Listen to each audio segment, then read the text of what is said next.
நம்ம வாழ்க்கையில் நம்ம என்ன பண்ணாலும் உனக்காக நான் இருக்கேன், நீ தைரியமாக பண்ணு அப்படின்னு சப்போர்ட் பண்ணுறதுக்கு ஒரு ஆள் இருந்தாங்கன்னா கண்டிப்பாக அதை தைரியத்தோடு ஸ்டார்ட் பண்ணுவோம்.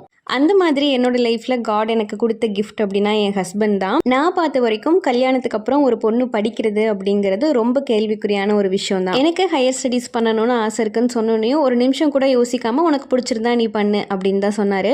இப்போ இருக்கிற சொசைட்டியில் ஹஸ்பண்டும் ஒய்ஃபும் ஒருத்தர் புரிஞ்சுக்கிட்டு அவங்களுக்கு பிடிச்ச மாதிரி லைஃப்பை லீட் பண்ணி அவங்க போயிட்டு இருந்தாலும் சுற்றி இருக்கிற சொந்தக்காரங்களோ இல்லை ஃப்ரெண்ட்ஸோ நீங்கள் ஏன் கல்யாணம் ஆனோடனே குழந்தை பெற்றுக்கல, ஏன் தள்ளி போடுறீங்க, வாட் எவர் இட் இஸ், நிறைய கொஷின்ஸ் அவங்கள பற்றி பர்சனல் லைஃப்ஸ் பற்றி இருந்துக்கிட்டே தான் இருக்கும். இந்த மாதிரி சுற்றி இருக்கிறவங்கனாலேயே மேக்ஸிமம் ஆஃப் த ரிலேஷன்ஷிப்பில் ப்ராப்ளம்ஸ் வரும். சில விஷயங்களை அக்கறையில் சொல்கிறேன் கேட்குறேன் அப்படின்னு யார் என்ன கேட்டாலும் சொன்னாலும் பட் ஹர்ட் ஆனவங்களுக்கு மட்டும்தான் தெரியும் அந்த ஹர்ட்டிங்கோட பெயின் எப்படி இருக்கும் அப்படிங்கிறது. ஸோ என்னை பொறுத்த வரைக்கும் மற்றவங்களோட பர்சனல் லைஃப் குவாரிஸை அவாய்ட் பண்ணிக்கிறது தான் நல்லதுன்னு நினைக்கிறேன். இதை பற்றி நீங்கள் என்ன நினைக்கிறீங்கன்னு கமெண்ட்ஸில் சொல்லுங்கள்.